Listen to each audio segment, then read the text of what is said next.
time there were 4 little rabbits, and their names were Flopsy, Mopsy, Cottontail, and Peter. They lived with their mother in a sandbank, underneath the root of a very big fir tree.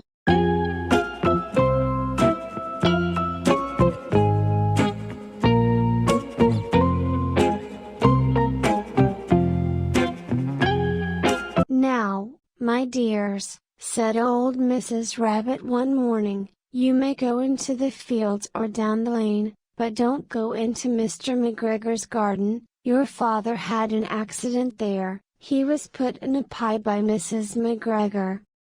Now run along, and don't get into mischief. I am going out." Then old Mrs. Rabbit took a basket and her umbrella, to the baker's. She bought a loaf of brown bread and 5 currant buns.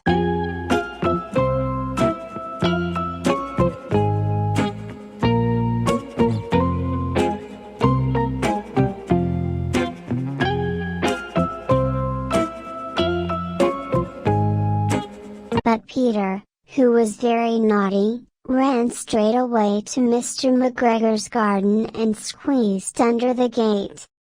First he ate some lettuces and some French beans, and then he ate some radishes. And then, feeling rather sick, he went to look for some parsley.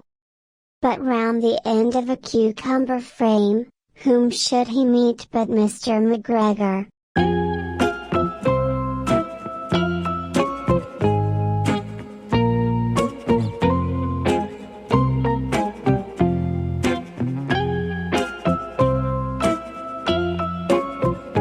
Mr. McGregor was on his hands and knees planting out young cabbages, but he jumped up and ran after Peter, waving a rake and calling out, "Stop, thief!" Peter was most dreadfully frightened. He rushed all over the garden, for he had forgotten the way back to the gate. He lost one of his shoes among the cabbages, and the other shoe amongst the potatoes.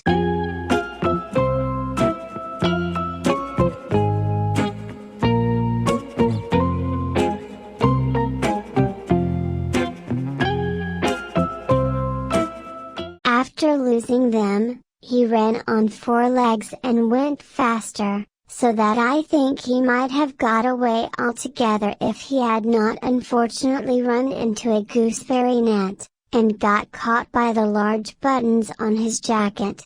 It was a blue jacket with brass buttons, quite new. Peter gave himself up for lost, and shed big tears.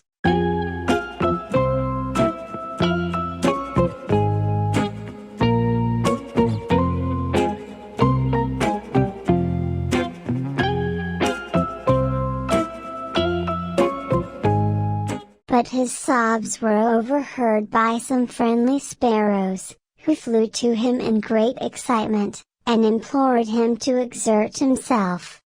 Mr. McGregor came up with a sieve, which he intended to pop upon the top of Peter, but Peter wriggled out just in time, leaving his jacket behind him.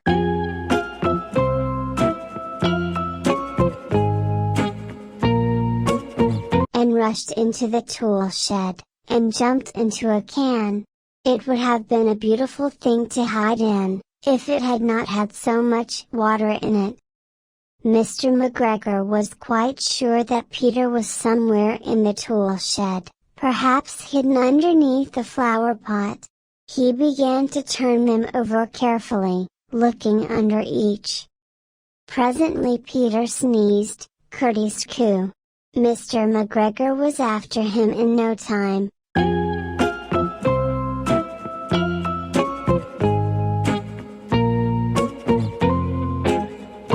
And tried to put his foot upon Peter, who jumped out of the window, upsetting 3 plants. The window was too small for Mr. McGregor, and he was tired of running after Peter. He went back to his work. Peter sat down to rest. He was out of breath and trembling with fright, and he had not the least idea which way to go. Also he was very damp with sitting in that can.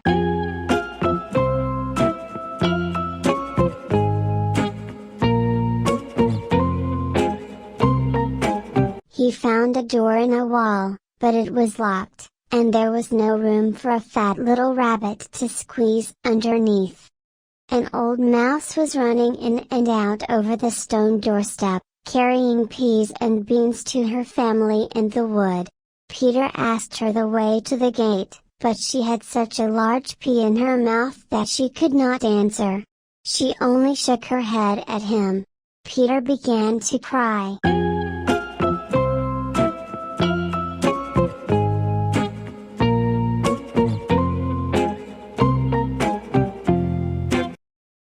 Then he tried to find his way straight across the garden, but he became more and more puzzled. Presently, he came to a pond where Mr. McGregor filled his water cans. A white cat was staring at some goldfish. She sat very, very still, but now and then the tip of her tail twitched as if it were alive. Peter thought it best to go away without speaking to her.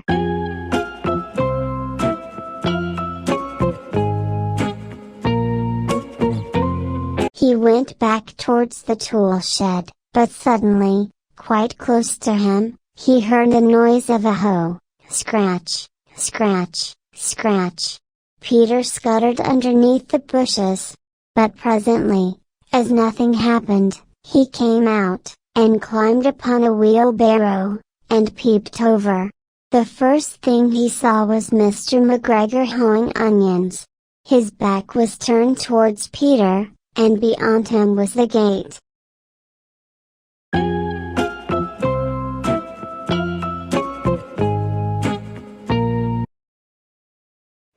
Peter got down very quietly off the wheelbarrow, and started running as fast as he could go, along a straight walk behind some black currant bushes. Mr. McGregor caught sight of him at the corner. But Peter did not care.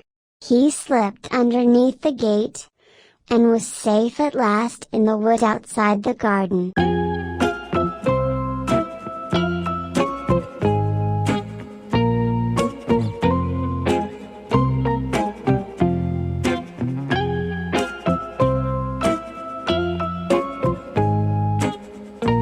Mr. McGregor hung up the little jacket and the shoes for a scarecrow to frighten the blackbirds.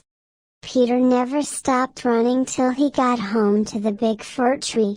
He was so tired that he flopped down on the floor of the rabbit hole. His mother was busy cooking. She wondered what he had done with his clothes. It was the second little jacket and pair of shoes that Peter had lost in a fortnight.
Sorry to say that Peter was not very well during the evening.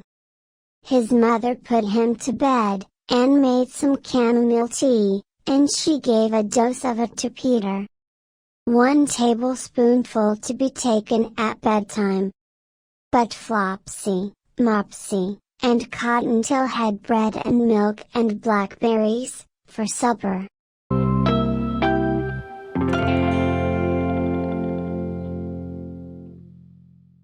The end. Thank you for watching.